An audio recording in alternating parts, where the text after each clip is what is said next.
Well, hello everybody. It's Wes Allen from DM Tales, and we're here, or I'm here, because you can't see everybody else, for a kind of Page chat to talk about Page. And I got a bunch of my friends who were there at Page. There are more who are invited, who might be popping in and out.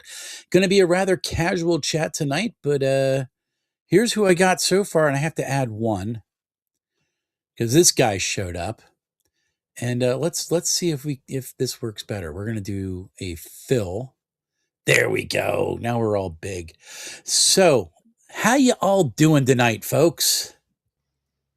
I'm good. Okay, I'm gonna go across just to introduce people. We got Neil. Neil, if you want to be on, you can be on, man. You were there. I got to get you on. I'll send you the link. Okay. He's in chat. Neil's in chat. I'm like, oh, I forgot to invite Neil. So that's not good. Give me a second here. Where's my invite guest? And then I will go around the channel or around the thing as I send my thing to Mr. Blauface. We are professionals. Do not try this at home. Ever. I can do it through this. We'll see if we can get Neil in here. There he is. There, Neil. You can log on and have fun. Okay. So let's go around everywhere. Oh, and Chris is here too. Okay, so let's start on the top row. First, we have one Jacob White out of New Jersey, who I met at Gamehole Con. How are you? Yeah, I'm doing all right. Are you recovered? I'm nice and close. Yeah, it was easy for me. Well, yeah, you are right there. So, I mean, we are right there. So it's always kind of nice. Cool. We're going to talk to you a little bit. Then next to you is Dave from Grimwood Games. Have you recovered your sleep yet, Dave? No, and I'm going to be getting up at 4:15 in the morning tomorrow. So, well, listen, you're the one who suggested the 9 o'clock start time. So I had to work, so I just got home from work. There you go. Below me is one Zach. Zach, it's Ellis. Yes, that's correct. Okay, author of Peasantry, who also was cosplaying as a very scary-looking person in Moss. Sure was. It was a lot of fun too. It was my first time at Page, so I had to bring the costume. The costume was quite. Did you do the costume? The cosplay thing? Yeah. So the costume is made from like a ghillie suit that I got when I was 10 years old, and like some other hodgepodge that I had lying around. And I made the burlap stuff myself. But most of it's just like, oh, I have this. Let me just throw it together. He made the burlap. We're going to talk about that in a second. Wait. What's that? You were in cosplay and I never saw it? Did you not? You never saw the cosplay? I walked by. You didn't recognize it. I'll send you a photo.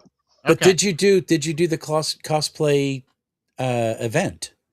Like the parade? I did. I totally signed up for the wrong event though.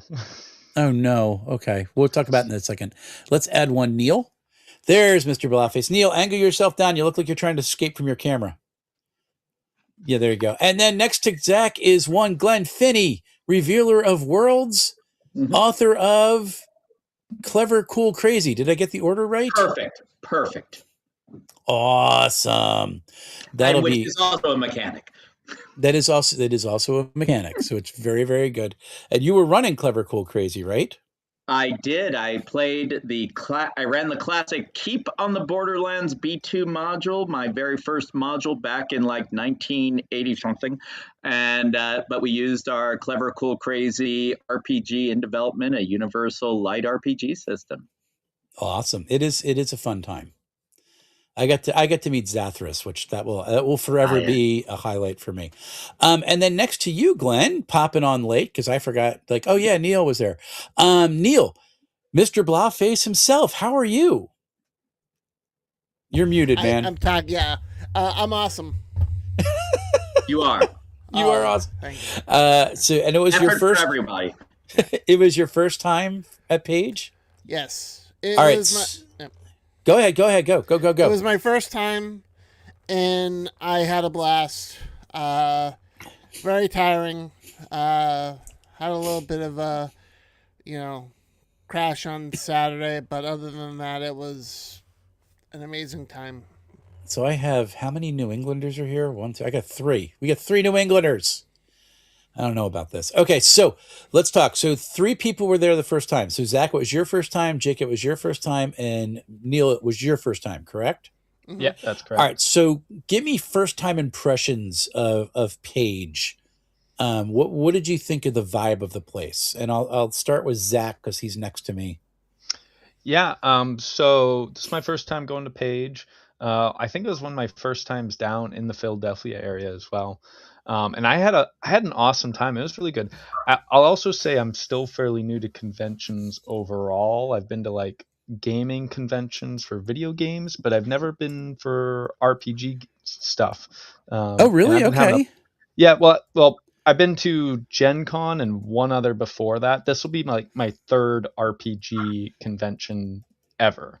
And so it was really cool. Oh, that's awesome. So so your other one was Gamehole Con and then PAX? My other one was Carnage in Vermont. Carnage. Okay. Yeah. So that's awesome. Yeah, Neil knows Carnage. We'll have to go. We'll have to meet up. We'll have to meet up. Absolutely. Awesome. All right. And Neil, your favorite thing? What was your thing of the vibe? Honestly, I was surprised when they announced the numbers of like 3,000 because it didn't feel like that. It felt like a small, like they handled people very well. Now, and I didn't feel like if you ever go to Gen Con, you're like this, you have to squeeze. Well, I have to squeeze, but it was, I necessarily didn't feel like that. And, Cool. So it was just a pretty laid back con, which I really, really enjoyed. Awesome. So you've been to Carnage, you've been to Gen Con. What other kind of smaller cons have you been to? So basically it all started in 2023. I've been to Gen Con 2023, and then Gary Con 2024, Gen Con 2024, PAX Unplugged 2024, Genghis Con out in Denver, Colorado 2025, Gary Con in 2025, Gen Con 2025, Carnage in 2025, Rising Phoenix in 2024, a little bit in 2025. So a whole multitude of conventions, and it had all the right people, all like the big names about this convention, and it was just, I was driving in my car today, and I'm like, driving, going from work, and I'm like, I loved Page. Sorry, headphone users. Neil, that's an interesting reaction. I am like Jordan. I said, "Are you free at 9 p.m. or 9 p.m. tonight?" And you never responded. So I'm sending you an invite now. If I can find where you are, there's your link. There's my chat with you, so you can hop on. And Phil, if you want to hop on and talk about stuff, since you're the COO or Chief Operating Officer of Page, I saw that you're in here. That's really fun. Okay, for folks who were there, who have been here multiple times, what was your impression of the convention this year? Because it was a huge space compared to last year's space. So what changed for you? And Dave, you have a very unique one because you were that definitely was one thing that I saw, was that it was such a big space that there wasn't enough people to fill the space, which was nice, don't get me wrong, but that's what it felt like. It definitely has room to grow. Yeah. And one of the things that I noticed this year is that, because I know a couple of friends who were doing little bit lesser known games. Phil's going to come on. Give me a second. I'm going to give you the invite. Give me a second. But because it was such a bigger space, there were so many. Why am I hearing myself? There were so many games that were offered. A lot of the lesser known games, or at least in my experience, some of the lesser known games didn't quite fill up as we were used to, because there were so many tables, and sometimes it looked like nobody was playing, but like these tables that were playing were all full. It's just that this space was huge. It was so good. And so there is going to be room to grow. I figured once they double it, it's going to feel a little bit, the energy level will feel the same as the last year. Now, page 2. I had GMs though that were saying that people weren't showing up to their games. There were people not showing up. That's because of the weather. That happened to me the last day that I had some no-shows. I had one person who did respond that they were not able to make it. They had to leave the day before, but then I had a couple no-shows. I'm going to see if I can get Rose to come on. While you're doing that, I'll mention I was talking with Frank Menser just before leaving, and there's a name drop. Very well done. And he was saying, that it, from everything he could see and hear, great success, broke even. They are now in a good position at Page that they could choose to grow, they could choose to cap and keep it boutique. They've got options. But the question is, where will they go? They're going to get bigger. I know that Ron doesn't. There's a Phil, but he has no camera. Phil's got no camera. I'll come film when Phil gets camera. I'll let him on. So yeah, I know they want. And Phil can talk a little bit about the growth, because they're already talking about ways to change the traffic flow, so that especially the back room vendors will get a little bit more of the traffic. Yeah, I will say, you were talking about, but all of you, the feeling of it. I was at page 1, I was at page 2, and now page 3. It was great that they expanded enough that you didn't feel crowded, even though there were tons more people both playing and just there. You had plenty of room, plenty of space, but I did feel like, oddly enough, like the vendor hall, it sort of feel like it was a side quest as opposed to an end quest in terms of positioning. So I feel like maybe there's some opportunity there. And that was something Al Spader put in the Page Facebook group that I think both Ron and Phil already said they were addressing for next year, right? Right, Phil? To get the vendor area more like a main quest inside Page next year. Hi everyone. Thanks for doing this. But yes, to answer your question, it's funny that the con ended. What is it? Tuesday. The con ended on Sunday. I think I've been on the phone with Ron, I don't know, at least 5 hours, 6 hours in the last 2 days about next year. It never ends, man. No. No. So the vendor hall questions. They're, hey Jordan, what's up, man? Yeah, there were some things about the vendor hall we weren't really super happy about. Flow of traffic, signage, relative disjointedness from the front hall versus the back hall, and we had an artist alley there. Oddly enough, I mean, those of us that go to a lot of gaming conventions, and Neil, the pedigree of the list of gaming conventions that you listed there was impressive. But yeah, it's like, I don't know if you need a big blinking sign that's like vendor hall here, even though there's a big roll up gate where you can just peer in and it's right there. But nonetheless, apparently the flow of traffic was not conducive to that obvious reality, in my opinion. But hey, not everyone, goes to a lot of conventions. People are weird. I mean, people are pack animals. They just go where the traffic is going. They I guess if everybody's going that way, I'm not allowed to go this way.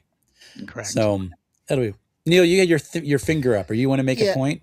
Well, that was the only thing I noticed. Is I went through the first part of the vendor hall, and then it dawned on me that there was a second part of the back part of the vendor hall, and I didn't explore that until the next day. And I was like, well, where's everyone? And I'm like, oh, they're here. So where is everybody? Yeah. I didn't see Dave. He's back in the back there. Yeah. Yeah, for me, it was funny because I was set up with the interview booth right by the back half, like right by the entrance to the back half of the vendor hall. So I forgot to go to the front half, which is like the opposite of what everybody else did. So I had no idea where like Kelsey was or Palladium Books were, or like Jeff D was set up. And it was like halfway through the first day, I was like, oh, that's where they all are. I have to go over there. So it was an interesting thing. To me, it was fascinating this year because it really felt like there weren't as many people because the space was huge. I mean, the game, like, I wish I would have been able to get around with my camera just to take video of like the gaming spaces because God, it was great. It was awesome. I mean, there was you didn't feel like you were on top of somebody running a game. Like you could spread out to like do different things. There was such great open tables. Like you could I sat down and did a thing of match pause in the open gaming table area and pulled some people in, and it was great. People were doing that all convention long, so it was fun because I sat down with Ron's wife Jen on Saturday or Friday night. I was like, "Well, how many people are here so far?" She's like 2,800, and it did, or said not 2,800, and it did not feel like that because 2,800 on the old setup, that place would have been like you could not hear in the old setup, and this one it was all spread out. And the Phil, for the seminars this year, how did that change the dynamic of how the seminars were received by having them literally in their own rooms? Really well. The only hiccup we found was if you were in the main the main seminar room, the biggest one that we did the GUI game show in, and we did the auction on Saturday night, and we had not planned for an auction staging area in order to process the items. Okay. And so it readily became apparent that we needed an area, and that back half of the room was where we were processing items some portion of Friday and then into most of Saturday morning into the afternoon. And if you were at a panel, giving a panel, you had movement in the back and perhaps maybe some low voices potentially interrupting your seminar or the enjoyment of a seminar. So we already have a plan to address that. Well, we have two plans. One we'll go with, one we'll continue to discuss to try and avoid that. But to your original question, yes, I only got a chance to go to one panel. Unfortunately, I love panels at cons. I might even love panels at cons more than I like the games at cons. And maybe that's sacrilegious to say, but I really like panels. And I only got to go to one. I went to Matt Shoemaker's. But it felt like you were going to a panel at GaryCon or a panel at GameholeCon or even at Gen Con. The panel rooms are quite big there, but they can be intimate spaces as well. So I really, really, really wish we had like maybe two more of those in the con center that we could use. If there were two more, boy, oh boy, would that be fantastic. But they just don't have it. It was a pretty diverse group of offerings for the panels this year. And that's one of the things I tried to get my folks who were coming for the first time is like, go to a panel. It's awesome. No, I want to play games, but the panels were good.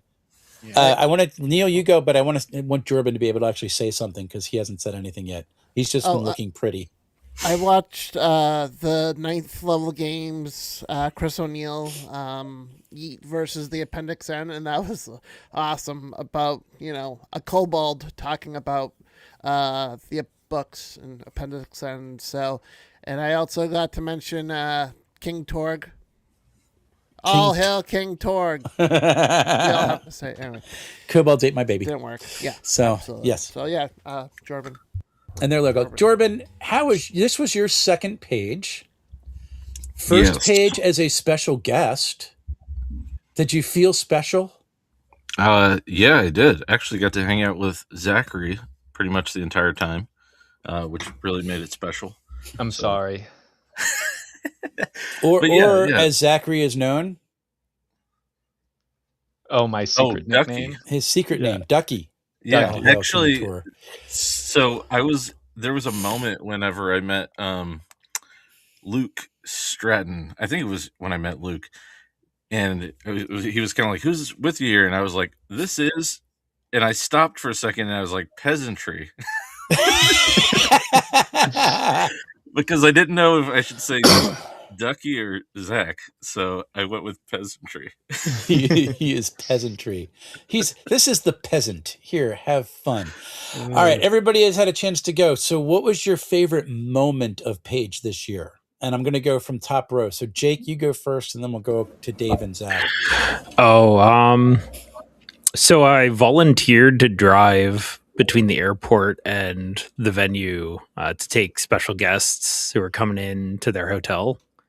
And I was surprised when I got the text for who I was taking to see Matt Forbeck on my list, because I had met him at Gamehole. In fact, I was on a panel where I got called out for knowing the rules of Daggerheart that he was participating in. So it was actually I remember that. Really cool to get a chance to be like, oh, hey, I just saw you 6 months ago. I get a chance to talk with him a little bit.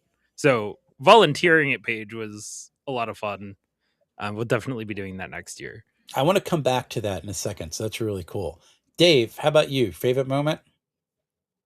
My game with Rose. That game was amazing. Not saying anything, but you might be really happy in about 20 minutes. Because Rose is amazing. Zach, how about you? Favorite moment? So I got to meet Charles Ferguson Avery, who did the art for my game Peasantry for the very first time. You never met him before? Only through email correspondence. So this was the first time we got to do face-to-face, and we ended up playing a game of Shadow Dark with Jorben. We went to one of the hour-long mega Shadow Dark events, and that was a lot of fun. Awesome. So cool. Yeah. All right, Glenn. Well, besides playing in Shadow Dark with DM Tales' own Wes Allen running it. You did play at my table yes. And I still didn't die. Not from you. I actually died at the very, very end of Page 3. I was killed by Luke Hart, but we completed the mission. Were you in my Saturday afternoon one, or were you in the Friday night one? I think it was the Friday night one. Okay. So you were in the ice caves. No, it wasn't that one. It was the one in the fungus. In the fungus one? So, were you in the one where everybody got stuck in the hallway? Oh, no, I don't think. There was something sticky at the end of the hallway. No, that was different. We'll talk. I'm going to talk about that. That was probably my favorite Shadow Dark, but go ahead. But I have to say, it's hard to pick. There were a lot of great Page moments, but probably my favorite was playing in Fight for the Crown that Baron Darop and Kelsey Dion ran excellently, although they were like running around like crazy. And that was a lot of fun. And I was very humbled that the rest of the players voted me the winner of Fighting for the Crown. Oh, nice. Well, that's a good thing. Neil, your favorite time? I have two. Cheater. On Wednesday night, we were. Dave came to my hotel room with Jason of Shadowmane. Shadowmane. And we played Mass Pause. And that was awesome. I was a hamster. And being a hamster is cool. And then the second time was the Great Gooey Dungeon Game Show. Which was a blast. Lawrence had me roll the dice a couple times. And they put so much into that, and it's just a great event. But also, I am partial to Glee Cube because I have run for them at other conventions. Okay. But this one, I just wanted to. I have a backlog, I'm sure everyone does, of games they want to play, and so I just was playing this convention. Awesome. Phil, I'm going to let you go last.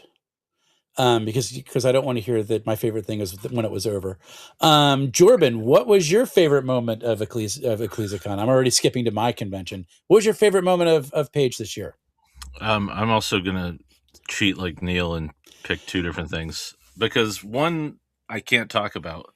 I played a redacted game with Luke Stratton and Kelsey and Joseph R. Lewis, who writes Adventures, and Kepler and Michael from Night Noon Games. It was like a ridiculous crew of people, but I can't say anything. You keep getting invited to the Cool Kids table.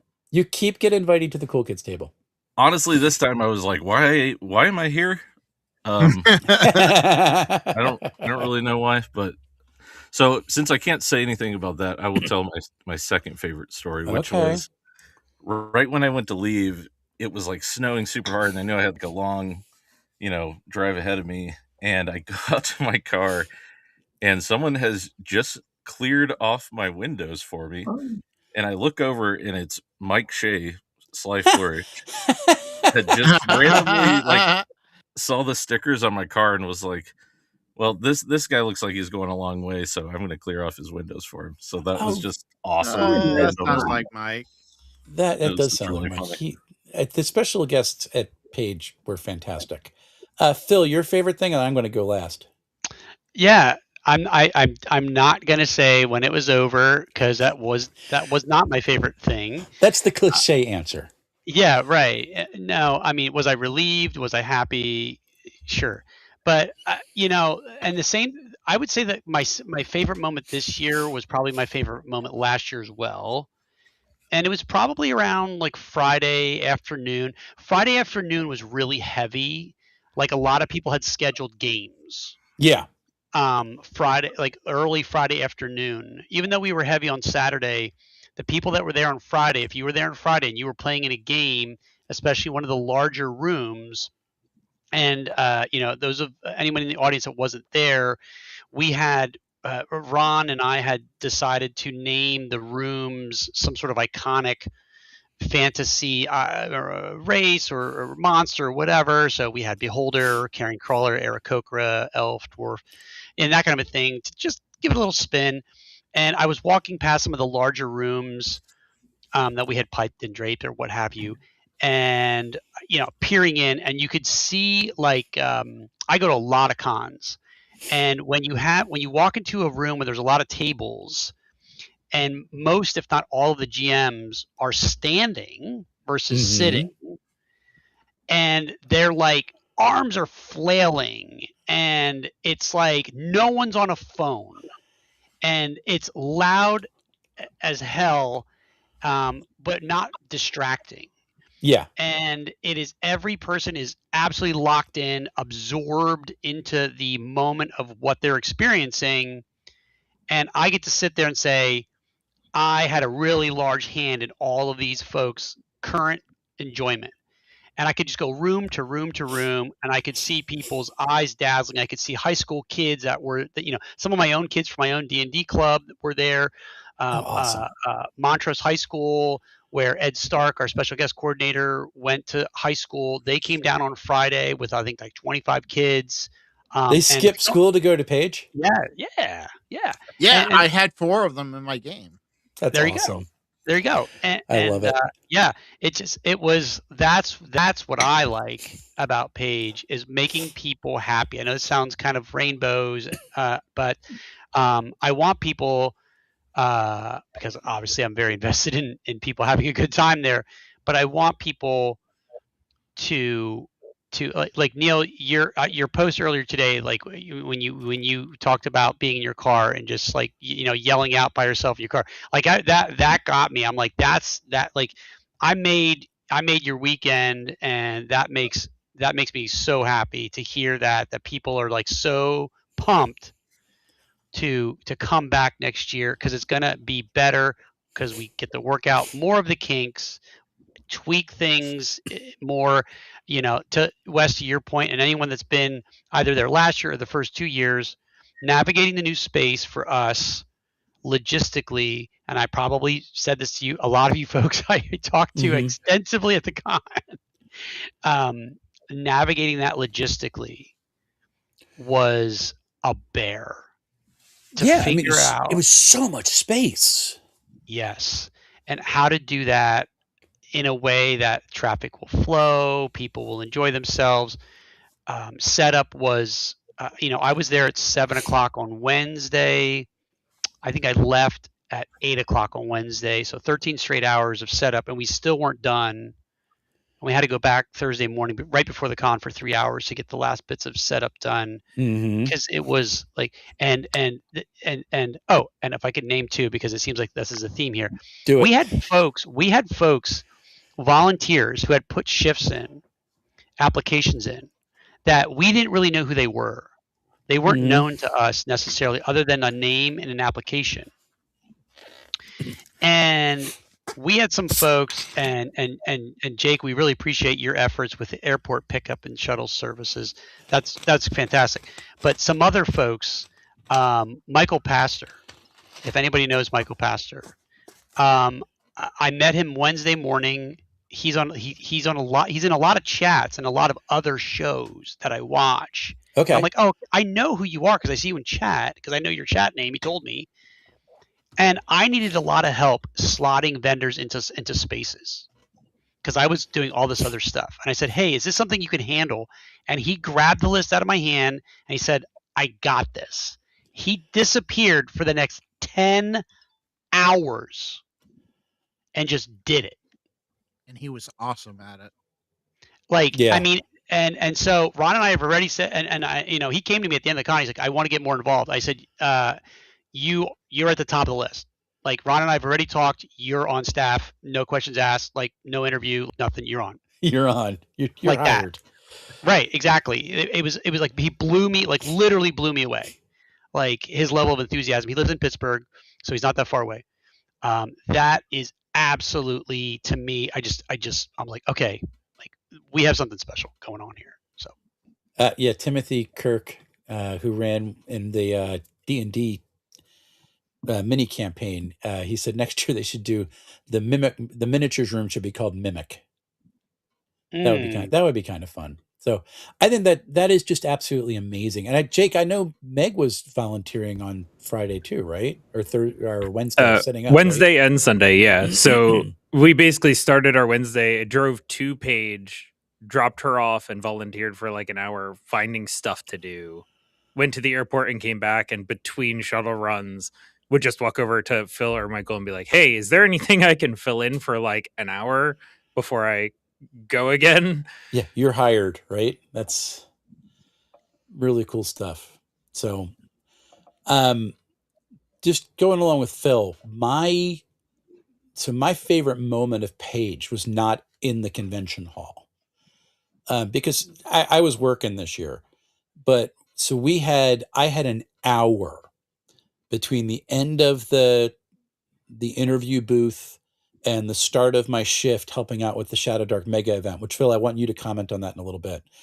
And so for the last couple of years, we've gone out for dinner on Friday night just to be able to hang out with some folks. And this year there were so many people there that we wanted to eat with. So Dave, you were there. Zach was there. Jordan came. My neighbor Larry came with us because he's been my partner the last 3 years going to Paige. And then Al Spader and Jason from Shadowmane showed up. And we had just an hour to sit down and like scoff down some pizza and chat. And like, those are always my favorite moments of conventions. Because Jake, I'll tell you, my favorite moment of Gamehole was when you, me, and Meg ate at the end, like after the convention. And we were just sitting there, chilling out, hanging out. And that led us to going to the airport together, which led us playing Streamline Superheroes in the airport terminal, which was also fun. But that was like that was my moment of Paige, just like sitting there and having that happen, and then going back and seeing the connections get made. Because Dave, you were the one who pointed out, like, you're the one. Oh, and we have another person coming in pretty soon. But Dave pointed out, you're the one that actually connected everybody, because there were certain people that knew each other, but nobody knew everyone, and everybody knew you. Yeah. Which kind of blew my mind. And that to me is what these conventions are about. So Jake, when you talked about how like, hey, I saw you at this last convention 6 months ago and now we're here. That's what makes conventions cool, is because you get to meet these people and chat with them, and then they get to know you. And we have a very special guest who had just messaged me on Facebook saying, hey, let me know when we can do something on your channel. I was like, well, we're doing this open chat right now, and we'll see if we can actually fit everybody on screen. I might have to ask somebody to go to Green Room for a little bit. But here's one. Won't be me. Rose Nickel. Rose. Hello, everybody. My favorite moment of Paige, by the way, was that game. That literally was his favorite moment, because you were in one of your one-page dice dungeons. Thank you. It was fun running it. It was. First off, I met Rose because I had the privilege, and I say that like honestly, of interviewing you at the Page interview booth, and that was an absolute blast, especially because we had to do it twice. Because halfway through, someone goes, there's no audio. And I looked over and I had forgotten to unmute the thing. And you're like, well, I guess we know what we're going to talk about for the next 20 minutes, which was an absolute trip. So Rose, I can't believe we have 9 people on this chat. It's actually kind of fun. So Rose, we're talking about Page. This was your first year there, right? It was, yeah. And you were a vendor selling your awesome stuff. So what was your favorite bit about Page this year? Oh man, there was so many like, oh hey, that's my book. There was honestly so many really cool and amazing moments. I mean, Phil and Ron definitely like puffed it up, and every organizer is going to do that, but I felt like Paige actually came through, and I had such amazing conversations. Got to meet so many amazing people that, like Andreas from Nordic Skulls, like he's from Sweden. I would have never been able to finally meet him in person, after all this time. And now I have like a lifelong friend, and after meeting the con. And then the Gooey Cube show, fantastic. I wish I would have been able to go to that, man. Oh, it was so cool. Yeah, getting to see it. They, Lawrence gave the show of his life. So did Mandy. It was pretty fantastic. Cool. And then also, I mean, getting to meet Dave, like having all these people in my game. There was one guy, Stefan. I see him at conventions all over. Okay. But he, for the first time in years, was able to actually sit down in one of my games. And he said that, that it was finally, the stars had aligned and he was actually able to join in. And so it's hard to say what the favorite moment is, because there's just honestly so many. Yeah. I think it's cool to have you here, because I think between you and Jordan, like you are such a great example of the special guests that were there at Page this year. Because you were talking with folks at the booth, you were running games, you were there to be with people. And I think, Phil, this is something that, and Ron's probably going to yell at me for not having him on. So if you would have popped into chat, he'd be here. This is one of the things that you and Ron both point out, is that we want the special guest to be actually involved in the convention and not walking away. And you did such a brilliant job at that this year. So, and you will I will forever be a fan of yours. Just because of your answer to let's let people know, because this was not I didn't interview you on my channel. What is your favorite aspect of writing adventures? Figuring out how to best torture the players. I like you. The best part, actually. And she just said it with that wonderful affect, like, this is I'm really a nice person, and I'm just trying to figure out the best way that I can murder your characters. Have fun. So cool. Inventor of a new fantasy genre. You are a very accomplished person. Oh, so shucks. I'm really glad. Yeah. So, and yeah, you're definitely going to have, I'm definitely going to have you on to interview for some, Yeah, I something would for love that. to. Did you get to play in any games or did you only run? Technically, I participated in the Gooey Cube game because it was like all the audience members were part of it. But no, unfortunately, I did not get to play in any games. But that's like normally par for the course because I kind of do all the things. So my schedule isn't always like super available. Yeah. What but team technical are you on? participation is the best form of participation. What was that, Neil? What was that, Neil? Sorry, what team are you on? Oh, what was her name? The one that Heather started on. The Wizard. Oh, Brendel Steele. Yes. Okay, justice for Brendel. Okay, she was cheated that whole game right out the bat, literally starting by all of her dungeon points being stolen. Okay, and then everyone was just bagging on her, and the dice just were failing whoever was wielding her. That like nearly the whole game. In that one time they brought me up and I rolled like a 3, so I didn't help. Right? Yeah, I know you tried, and we appreciate that. I tried. So for folks who weren't there, and I only know from reputation, what was this GUI game show like, and why should people come to Page next year just to go to that? So there's a bunch of really awesome guests that come up on the stage, to break it out. And there's the two GMs that are really essentially running it. There's the one GM who's doing all the things, and then Mandy was kind of keeping all the chaos in order because someone needs to. And it's just the audience gets to make the decisions for the players on the stage. And so lots of screaming, lots of yelling, all that fun stuff.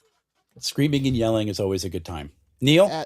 At Gen Con, I ran a version of it called 3D Dungeon Crawlers, and it's basically what you see on the stage, but they run it on a table.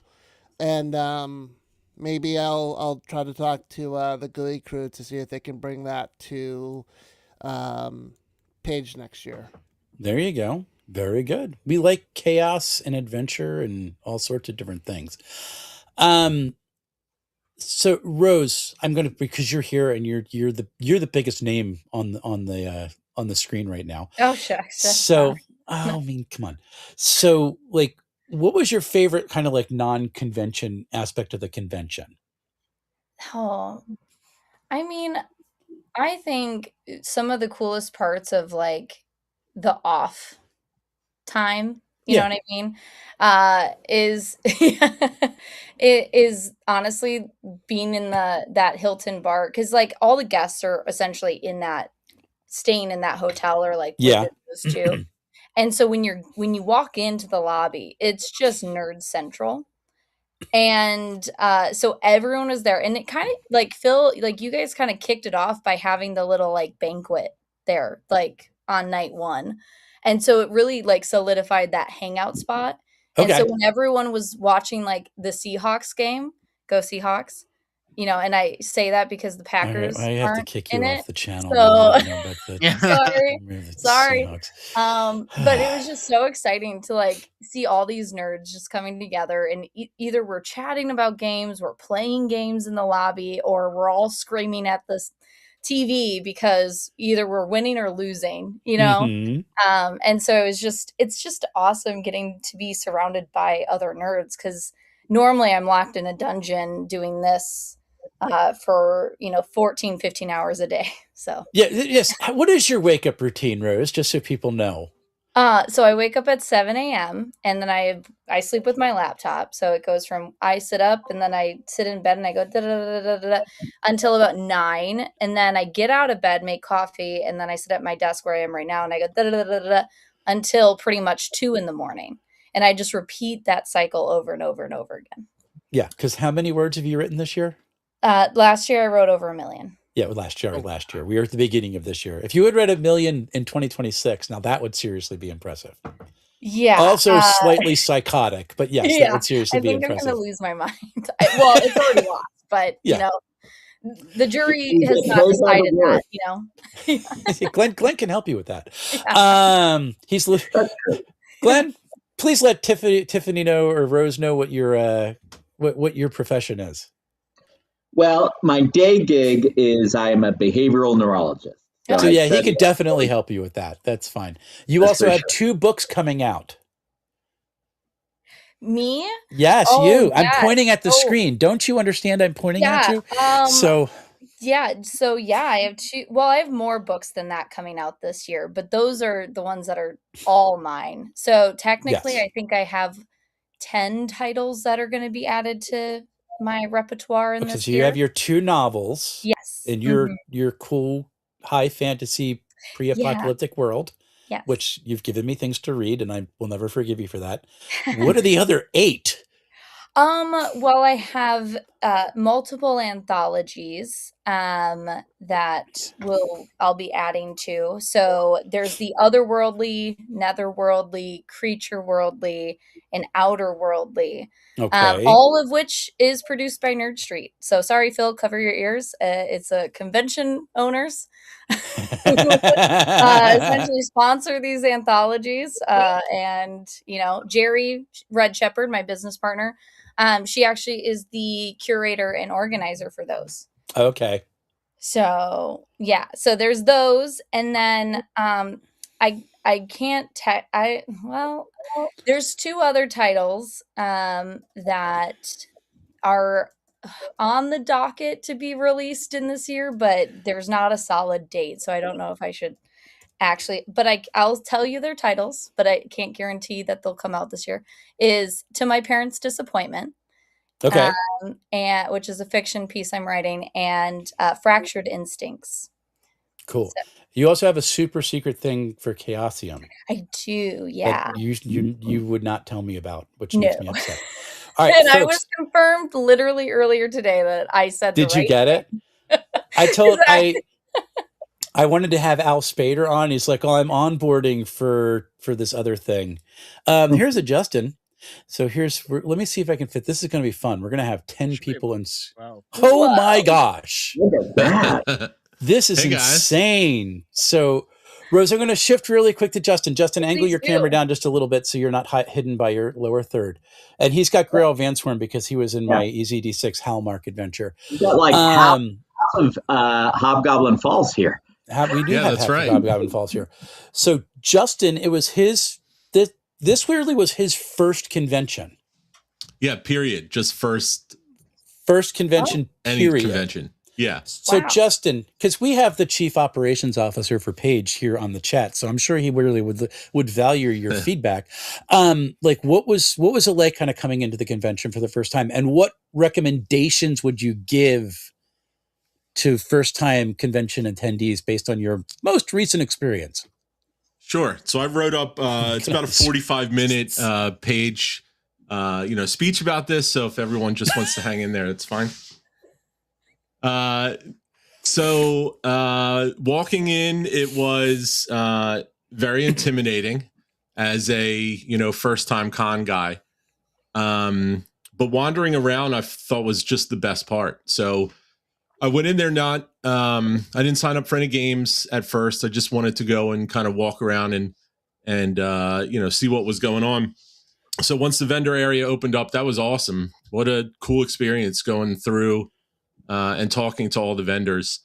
So that was really fun, just to see all the different things that people bring and hearing people's stories and, about their games and all sorts of stuff. So that was a lot of fun. And then we got in the Shadow Dark mega event, which was pretty awesome. And who is your GM for the mega event, Justin? This person, I think her name was Kelsey Dion. First time he's playing Shadow Dark, Kelsey's his GM. Are you kidding me? Yeah, and I dropped Wes's name. I said, "Oh, are you Kelsey?" And she said, "Yes." I said, "Oh, I'm friends with Wes Allen." And she was like, "Oh, that's pretty awesome," or something. He's pretty cool, or something like that. So that was great. I got to tell you, I was like, that was like a moment where I was like, "Oh my gosh, I'm a name drop. This is kind of new. This is kind of fun. This is interesting." Well, you're one of 2 people that I knew, so I had to drop one of your names. Dave's the other one. So you played that, and you also knew Larry, but nobody knows Larry. Yeah, nobody knows Larry. So you played that, and then you played. I know Larry. You do. Yeah, tell you what, I wouldn't have been name dropped, Justin. So don't worry about it. Kelsey knows who you are. You guys can drop my name anytime you want to. It's fine. And I was going to say, I mean, it's well known. Like, this was the first time I actually had a chance to chat with Kelsey, and she is just such a positive person, such a bright light in the community. And it was hilarious because, like, I think the first time Jorbin came by, I'm like, oh, and Jorbin. It's like, oh, but of course you knew Jorbin. Everyone knows Jorbin. Everybody does know Jorbin. He plays at the cool kids table. Yes, it's fine. I stole her lunch and money. Rose's cat is walking behind her head. That's we go. Bon Jovi. Bon Jovi. Good. We're in Jersey, so that's pretty good. So Justin, you had that with Kelsey. Then you bought a book from some strange designer. Who was that? Yeah, so I bought Ironbound. There we go. Yeah, there's a free plug for Dave. Maybe not free. I'll send you a bill. But I got Dave to sign the book. Yes, and please explain what the inscription is on your book, Justin. So the inscription says, "Thanks, Justin. You are a much better player than Wes."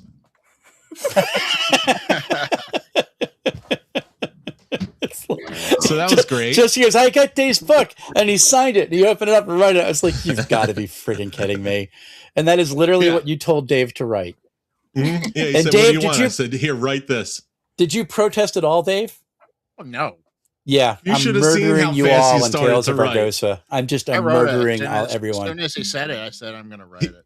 He wrote so fast, the marker caught on fire. In fact, Justin said, oh, no, don't write it. I said, too late. We've lost Jorbin. He's just got his map up. We're doing good. This is the most insane. I got 10 people in this chat, and it's actually working. Since we're showing off signed books, I got to show. Oh, you had to get your signed books. Oh, nice. Peasantry. There's Zach's book. And look what he wrote in mine. So that's what we played. I'm going to go get mine. Dang it! There we go. You rolled on a table for that too. What did we lose? We've lost someone. Who did we lose? Oh, Justin. Yep. Justin. I'll add you back to scene. Hold on a second. I might have blocked you out. You bonked it. Neil's. We've lost Neil's face. He's just down. So this is Al's book. He dropped this and he's like, "Here, this is a media copy." I'm like, "Al, stop!" But I did. He signed it for me, which made me happy. Yay! That's so cool. He forgot the Y on Community, but I still love Al. He's good. So this is 1950s, like UFOs are real meets X-Files. So. We're showing off signed books. I got sure. Show off the Luke Knox by Charles, and where is it? I can't see my camera when I do this. He went ahead and signed it with a little bit of art, and it's super cool. Oh, yeah, that's very cool. That's awesome. I need to get. If we're doing signed books, partner at Feral Indie, Alex, to sign this book too, because what's that? Oh, yes, this book is signed. Who signed that? I don't know. I mean, she Let's said see. Game on, so I guess I'm gonna have to challenge her to a game. Rose, I need to get your books really, really soon, so I have things to read. And I'm going to have you talk about your world in a second because it's amazing. Phil, everybody's showing off what they bought. Is it for you? It's your convention, like you're the chief director of operations. Is it etiquette for you not to buy things from vendors so you're not playing favorites, or were you spending money like it didn't matter? Wow. If Ron was here, I think he would have like a heart attack and fall out of his chair with that question. Because his goal is to buy one thing from every vendor. Okay, so you're not playing favorites. Yeah, I don't know if he did that. I know 1 and 2 he did. Page 1 and 2 he did. This year, I know. I mean, we all know Ron. He is if he floated, if you noticed, he's a very soft step. Like you can't hear him coming up. Like he'll just floats through the he's like there next to you, or you look over and he's over there, and then he's over there, And so I know he dropped some definitely some bucks. There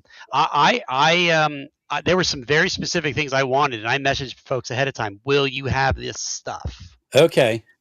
Yes, I will. Like Justin Sorois from Sick of Switch, Severed Books, and I wanted some stuff from him, which I already had. I'm running. He's going to be my roomie at GaryCon. There we go. Justin and I'm running Sick of Switch for him at GaryCon. But yeah, I grabbed some stuff from a bunch of different vendors, and did my best to support folks that I didn't really know that well. Okay. But hey, it's money spends, and my money's just as good as anybody else's, regardless if I'm helping out or not. But yeah, I bought some stuff. I had a big pile of stuff, and I came in with my bag, and my wife said, where are you going to put that? Because where do you put your RPG stuff when you come back from a con? Because we don't have any space to begin with, but right? We always have, but you always got to buy more. That's just. You just like build new walls for shelves. Yeah. All right, we have another guest joining us now. Here is one Jason C., also known as Shadow Main. Although, Jace, can you angle your camera down a little bit so you're not hidden by your lower third? Wes, you've got 11 now. I'm listen. This is the most insane chat I've ever done. The limit is 12. Is 12. If we get one more, because Al's doing an onboarding thing, he might show up. We might hit the max. Yeah. And the weird thing is this is actually working, which I don't. This would not be possible if I was running OBS. So just putting that out right now. Yeah, you just I think you sold me on this system. Yeah, this system is really EVMux is my favorite streaming system. So Jason, this is the first question I'm asking everybody. Like, that is an adventure hat. Very good catch, Neil. What was your favorite moment of Page this year?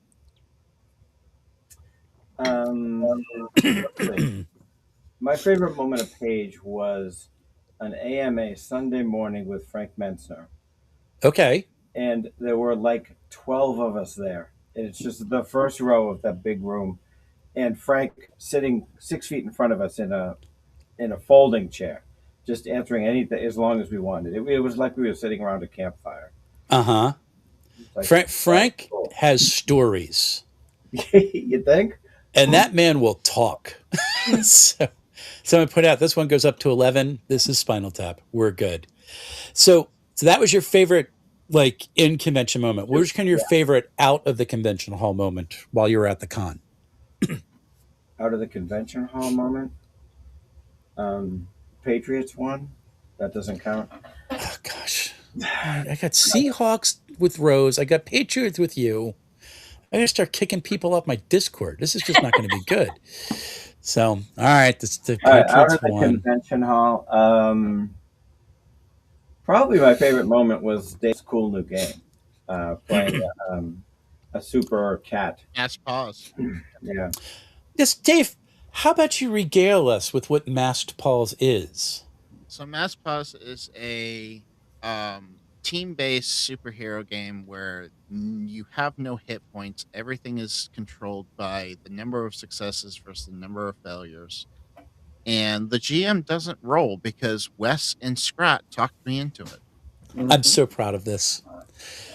He was not happy with us, by the way. I'm pointing that out. So I have play tested this game. It is wild. It's better than since the last time you played this. I'm looking forward to getting into it again because Justin's played it twice now, which is kind of fun. So because you have to rack up more successes than the opponents, you need to go for broke to try to take down the villains and just get as many as you can, because otherwise at the end of it, things go kablooey and you lose. And it is wild. I'm still like, it took us a while to figure out the team working strategy. To basically to October to Kickstarter. What's that? October Kickstarter. October Kickstarter. It's going to be fun. This game is unique and really cool, Dave. Because I really think this one's going to take off because it's its own thing. It's so cool. So very, very good. Next to we have another guy who wrote a game though, which people have showed off. So Zach, tell us about Peasantry and why you're walking around in a ghillie suit. It's a peasant garb. It's a peasant garb. So this is my game, Peasantry. I got Justin to come play it, and Jordan came and played it while we were at the convention. But I've been working on this for about 3 years, but only seriously like the past year. Where was my invite there, Zach? You were running like a vendor. I would have stepped away for a half an hour. I will run you a private session, Dave, as long as you run me your game as well. We'll do a game swap. All right. I wasn't invited either, so Wes, you're way too busy, man. You were so busy. Wes, dude, we only got to spend an hour together, pretty much the entire. I was one little small cog in this machine. Like Phil had an office and he was never there. Like, here's Phil's desk. I'll go find Phil. Phil, nowhere to be found. He was the Flash. He potentially existed, but didn't. Because I only saw Phil. I never met Ron the entire time. I just kept running into Phil over and over and over. And I'm like, hi again. You don't know me, but hi. Yeah. Phil's great. So tell us about Peasantry and how the game works, as I'm pointing at the screen and not at the camera. Peasantry is a game all about filthy, horrible peasants getting into all sorts of trouble. The game's built for one-shots. It's super silly. The core system is basically when a peasant critically fumbles, all the players at the table write down the terrible thing that happens to your peasant and gives it to the game master like a Cards Against Humanity style. The game master picks their favorites to occur in the story and awards dirt points, and the peasant with the most dirt at the end of the session is the filthiest peasant. It also has a bunch of crazy D100 tables with to build your character or to build your peasant. You could roll on something like, oh, you have to marry your cousin, then you have to choose another player to be your cousin. Or then you have also skills like divorce, which is super useful if you end up marrying your cousin. It was hilarious. Justin, I think Rose is in. She looks like she's ready to play. We'll get Dave and Tiffany in on a game, and whoever else wants to. Love it. I want to play. I absolutely want to play this game. I love how nothing about that is historically accurate, and yet it is completely awesome. Yeah, so I lean into the stereotypes so hard. The stereotypes are amazing. It's so good. And I'll tell you that Larry said that was his favorite game. I appreciate that a lot. Larry was such a cool guy.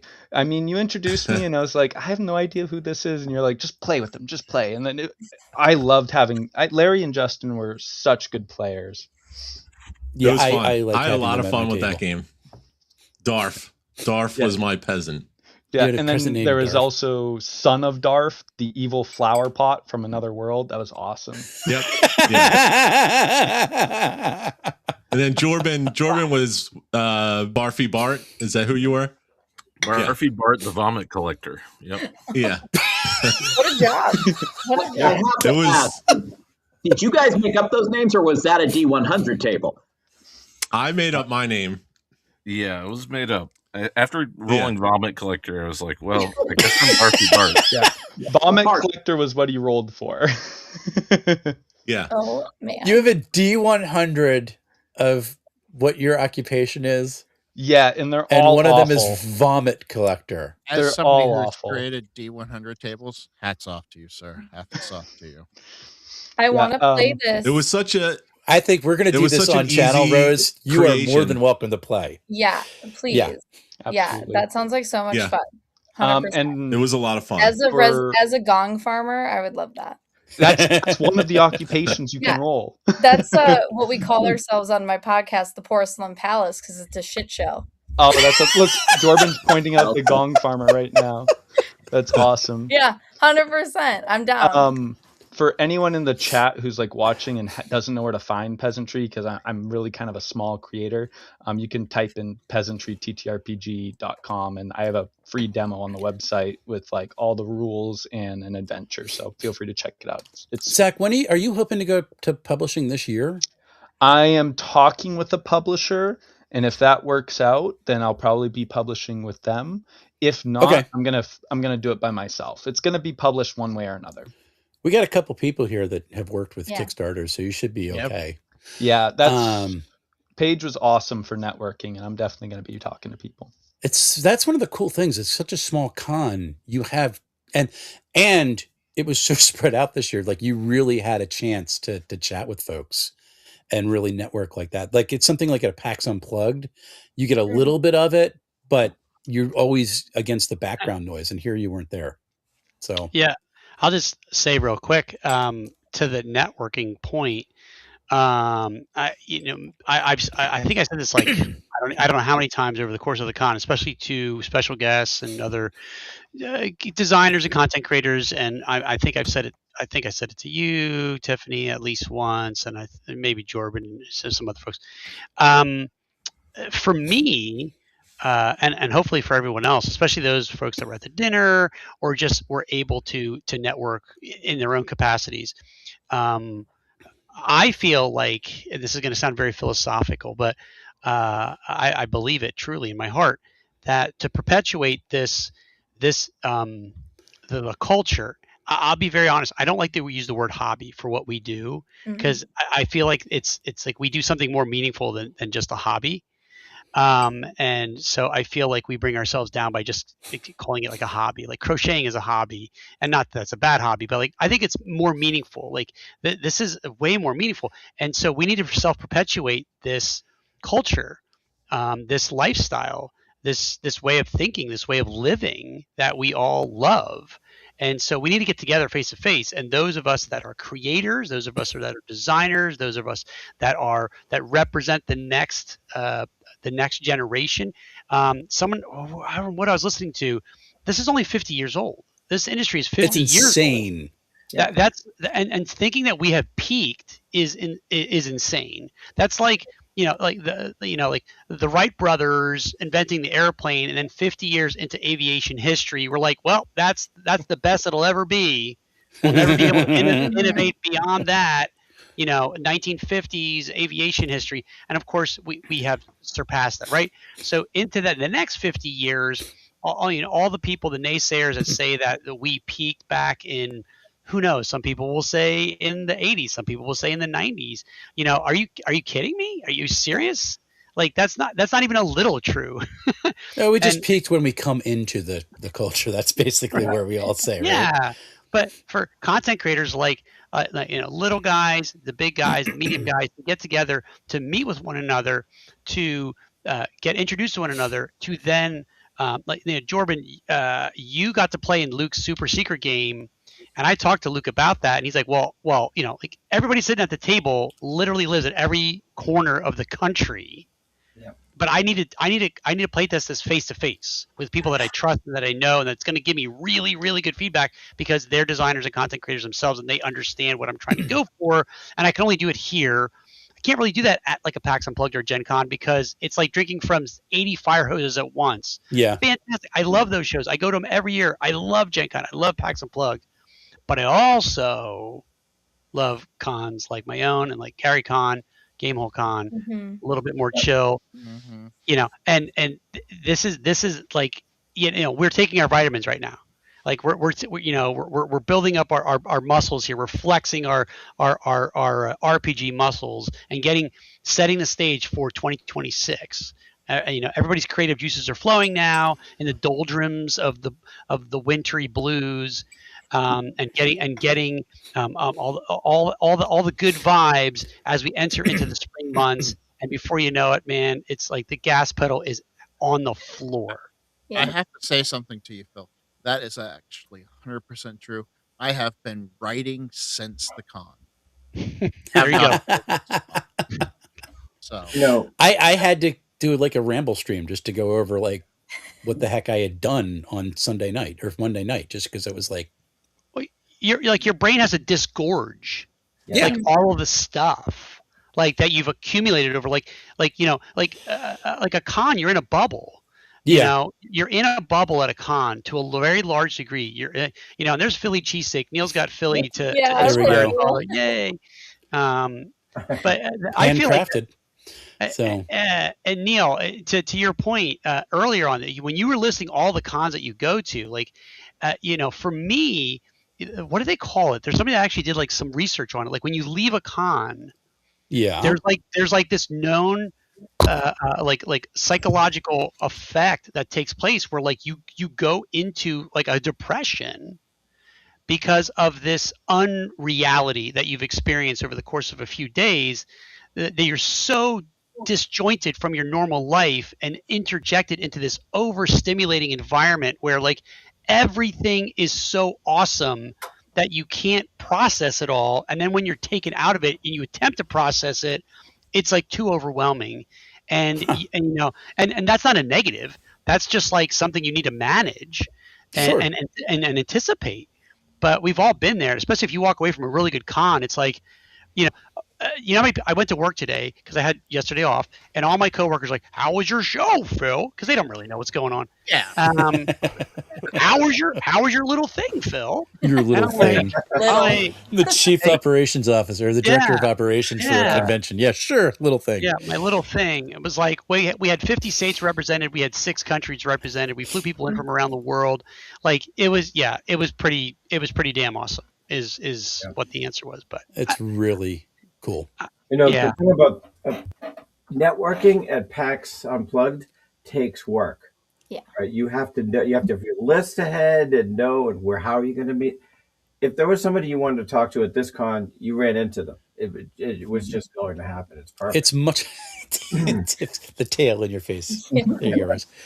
Yeah, and you can't like it takes a while to network at like PAX Unplugged. Yeah.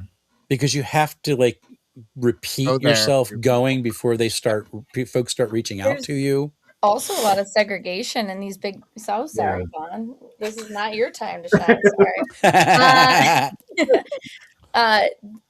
There's a lot of like separation between if you're in this category or like if you're an author, a creator on YouTube, if you're a streamer, if you're a game developer, a game writer, they segregate you into all these different groupings. But when you're at a con like Page, if you're at a con like Gary Con, it's like those walls don't exist and you're all in the community together, which is what it should be.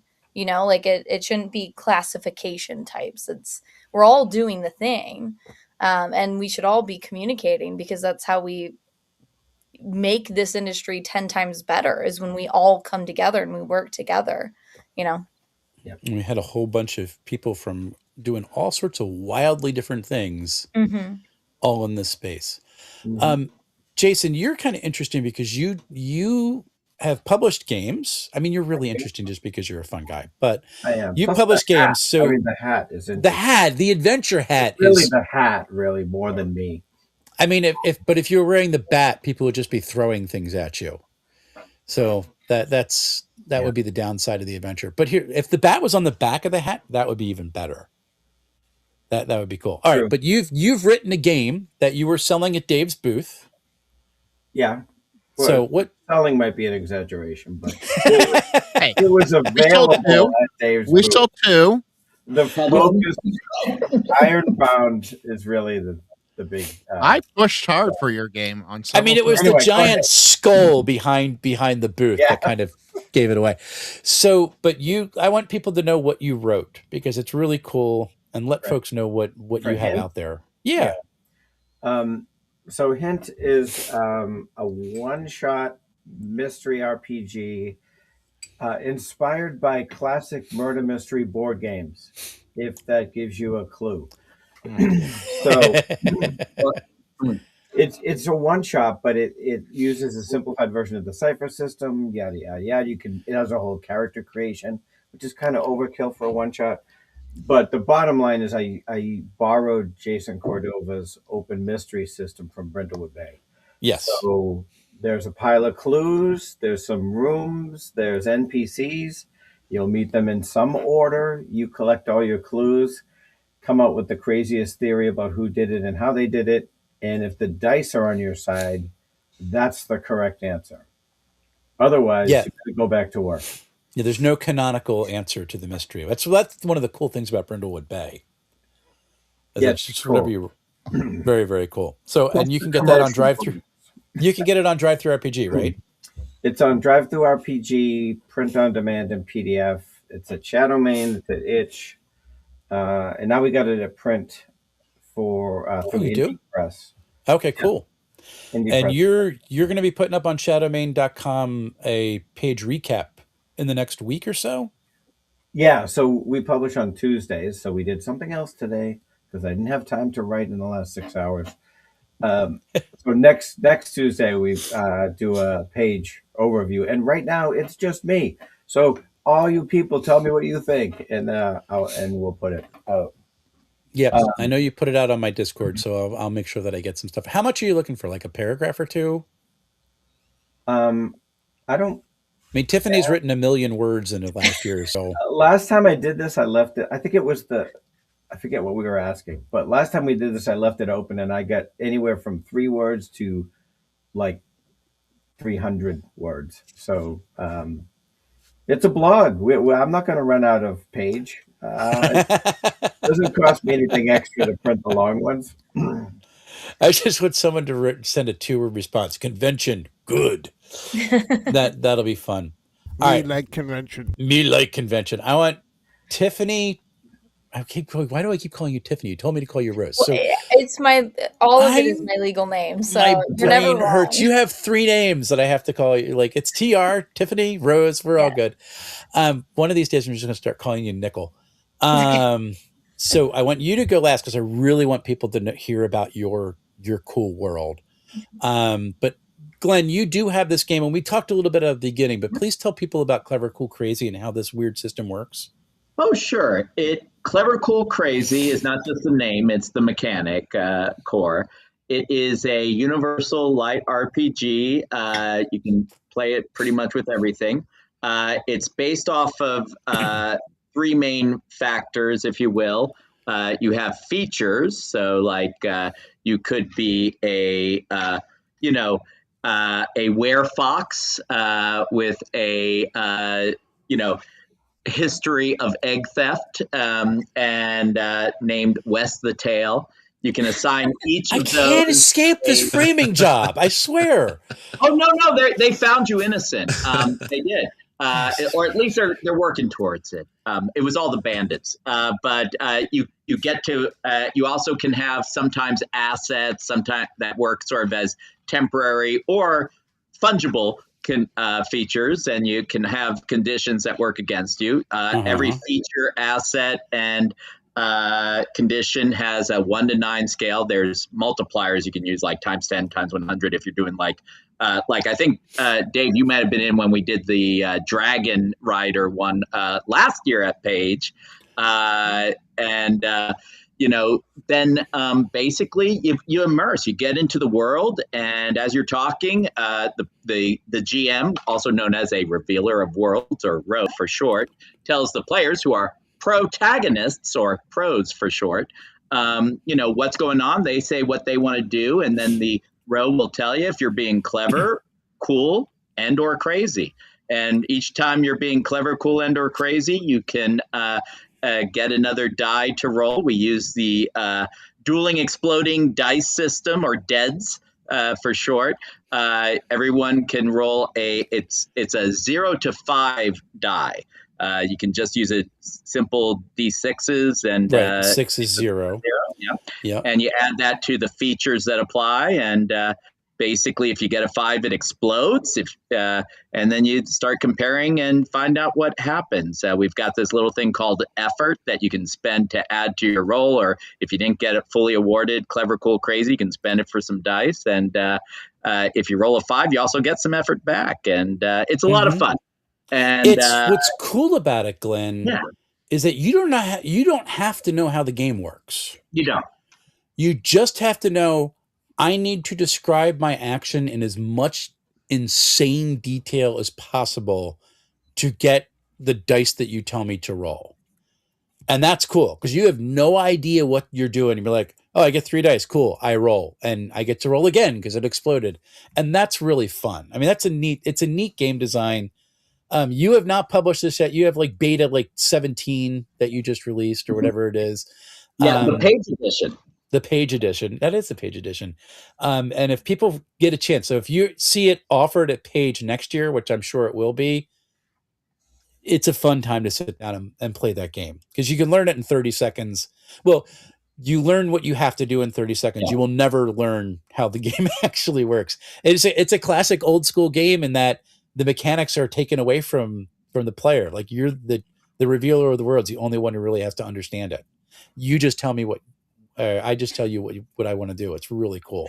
So thank you for sharing that. And eventually we're going to get that formatted and out for people to actually get. Yes. I did mention to Glenn that he should reach out to me. Yes, Glenn. There's a designer in the chat who does good stuff. Who's trying to build his resume. I don't know if that might be a good thing for you to try. And that brings us, I got Jordan and he's got his system going, but you're still like in pre-beta. Oh, the 7 deadly the sins. 7 deadly delvers. What is it called? 7 delving sins. 7 delving sins. That's even better. It is pretty good. Which I haven't been invited to play yet. So actually, no, I couldn't play that day. So I got to play. I do. Wait, who all played this game and I haven't done it yet? All right, this is not acceptable. I have to figure this out. Okay. So tell me about 7 delving sins, Jordan, so people can go to your channel and learn about it more. Yeah, so I'm the tagline is it's the game you play when your other game falls through or when the world's most marketed TTRPG falls through. Shots fired. But it's basically you roll 2d6, you get a 7 or better, you do the thing you want to do. If you get exactly a 7, it's a yes but, and you have to roll on the 7 sins twist table and interpret the results. Okay. Other than that, I mean, it's a game that hopefully I'm the tagline, I'm calling it a old school inspired roguelite co-op dungeon crawler. So it's something that hopefully the blurb is like this long. Yeah. Hopefully it's a game that you can play last minute. It doesn't take long to roll up and, get the dice rolling and have some fun, regardless of who shows up. So I like the idea that the game rules are later than the title. Yeah. It's very, very nicely done. Very neat. Very good. All right, Rose. So before we talk about your cool world, please tell us about one-page dice dungeons and why Dave has declared it is the greatest game he has ever played. I'm not kidding either. That's what he told me. He did. That's all I heard. Oh man. Well, one-page dice dungeons is everything you would ever need to play a game on a singular page. So we have agnostic settings like the Gloaming Vale or Hindenburg's Redemption, where essentially we've put everything a GM could ever need on a single page. It's NPCs, equipment, the full missions, all the puzzles, encounters, etc.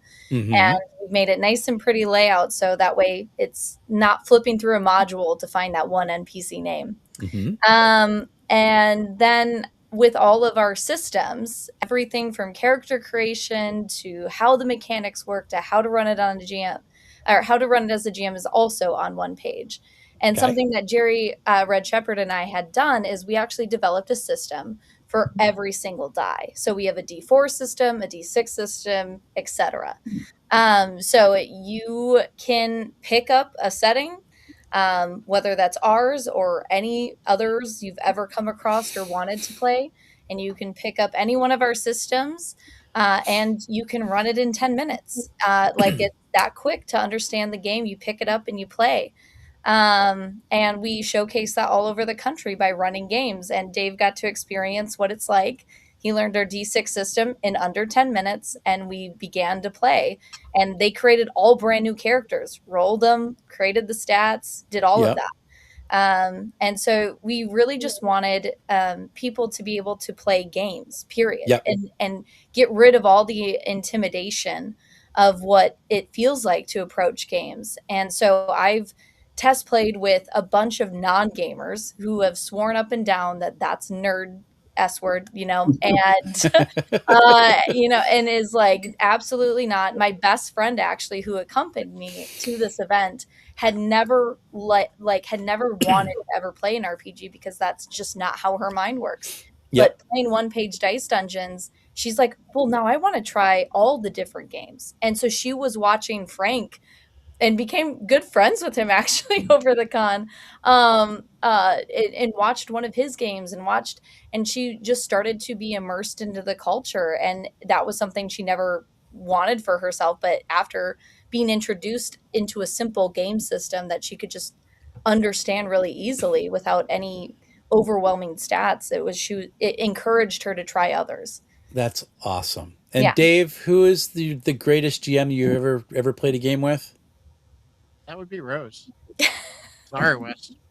So I am now not as good a player as Justin, and you are the greatest GM he's ever played with. So I'm murdering every character Dave brings to the table for the next 5 years. It'll be fine. Yeah. Thanks for coming, Wes. Thanks. Hey, I'm good.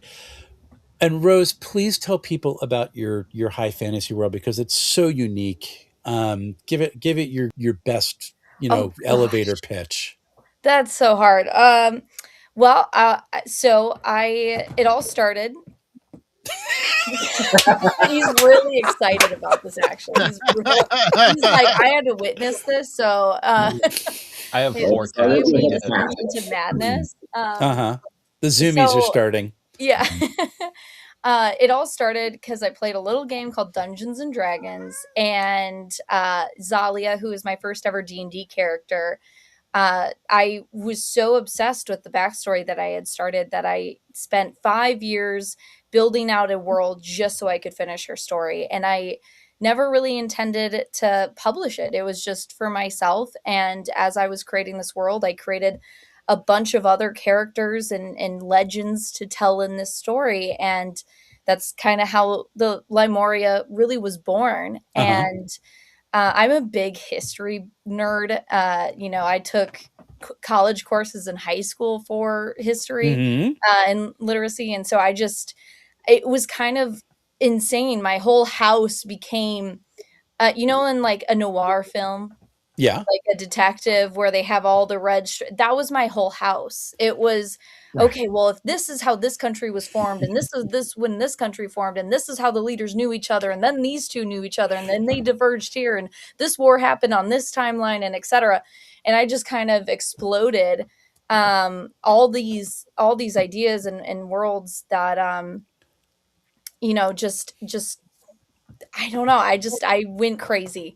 And so where it stands now in the series, which I know Wes is where he thinks this is like the cool, awesome. This is cool. This is cool. Is that currently magic is dying in the world, and it's called the Reduction. And so right now, political leaders all throughout of Lemuria are essentially trying to handle it the best they can, facing down the apocalypse, right? Like this is essentially world-ending news.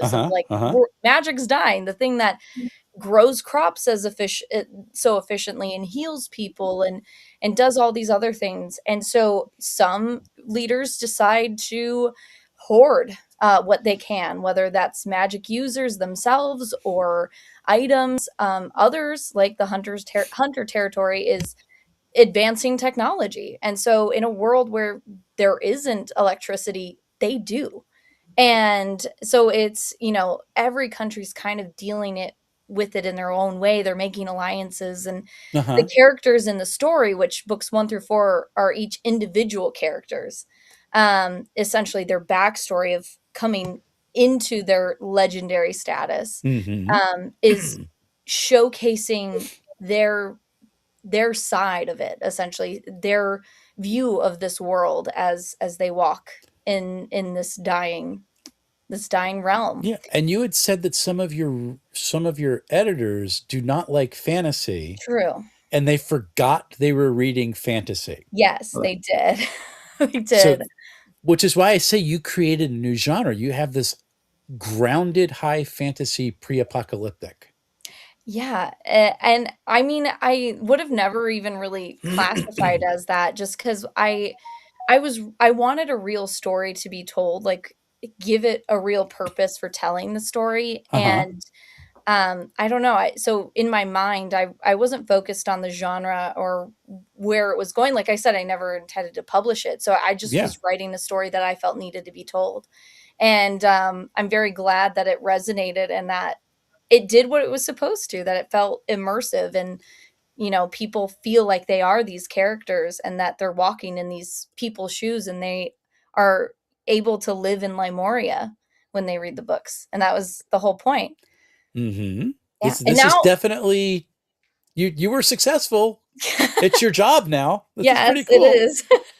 Which is still crazy. I still pinch myself a bit. It's pretty cool. Someone is asking, you are Red Rose Works. Correct.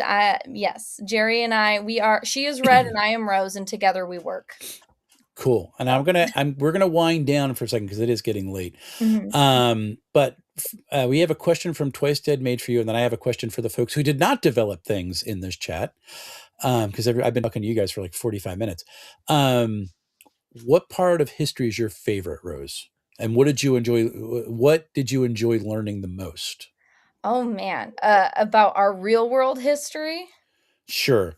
Okay. Well, I would say it's pretty cheesy to say, but it was actually very influential into essentially the plot, as the Ancestry War was a big plot point was World War II. And I actually went to the museum in Washington, D.C. to learn more about it and kind of see what happened, and walk in the footsteps of, the people who had to live through it. And I've met a lot of Holocaust survivors through it as well. And I interviewed lots of veterans and got to, hear their side of the stories too. Because I like to delve. I like to have authority. I like to know what I'm talking about. I don't like to just write the thing. And so it was really interesting to hear about living in a time where it felt unimaginable, And so writing about the Ancestry War, where it's people being forced from homes and things like that because of a world-ending event, like the doorways ripping open and two realms essentially merging together as one. It caused a catastrophic ripple effect. And so, it was interesting to delve more intimately in the World War II era and kind of get on hands, experience from that. That's absolutely an awesome answer. So thank you so much. All right. It is, wow, it's late. So for the folks that I have not been talking to, because I did not single you out as game designers or creatives. So for Jacob and for Justin and for Neil, can you guys give like a pitch, like why people should come to page 4 next year in 2027? If we haven't like declared war on Greenland, just pointing that out there. So Jake, I'll start with you and I'll go around the horn then. So besides all the reason, like you can meet all these people who are at Page, I think it's probably one of the like best introductions to going to cons. If you go to PAX or you go to Gen Con, it's a lot of people. It's going to be overwhelming, but you have at Page like a group of people that care about the industry. They care about what they're doing, but it's also big enough that you get to see a lot of cool things and do a lot of cool things. So it's right in that sweet spot. Not too big, not too busy, but still has a great community behind it and a lot of stuff going on. Excellent answer. We're going to put you on the promos for next year. Justin, how about you? Yeah, no, I have the same, really the same reaction as to what Jacob just said. As the only con that I've gone to, even as a new player, because I've only been in this world thanks to Wes for the last like year. So it was really cool. It was a really cool experience to walk in and see people so passionate about what they're doing that, just some random dude walks up to your table and you can just spend 15 minutes talking about the game that they created and everything. So it's just a really neat experience. It was really cool. And I can't wait to go back. I really can't. It's going to be on my annual things to do. Awesome. And how about you, Neil? I got to meet a lot of people who I look up to. I've got to meet a lot, a lot of game designers that their books are on my shelves. I got to meet a lot of new people, and I got to meet. Well, I know Dave, but I got to see Dave again. I got to play in both with the other way, Dave and Jason. Mass Pause. I got to, I met Phil real quick. I met Jorben real quick. And I got a picture with Frank Metzer. And then I hung out with the Glee Q people because I know them. And that was great to see them. But long story short, I got to meet and see a lot of people that are really passionate about the thing that I'm passionate about. And I think that's a great thing. One thing that I've encountered in the past is, I'll say something like, oh, I like RPGs, and people will be like, oh, well, that's why everyone's here. Or no, everyone else here does. It's kind of dismissive. And it wasn't here, it was somewhere else. But that's why I come here. Because everyone likes that. Because in my daily life, no one even knows what a D20 is. Gotcha. No one knows, you have to explain, oh, I play Plaguebound. Oh, it's kind of like D&D, which it's not. Yes. But you have to explain that to people because that's what they know. So, awesome. I loved Paige, and what Phil was saying. This happened to me last year with Genghis Khan.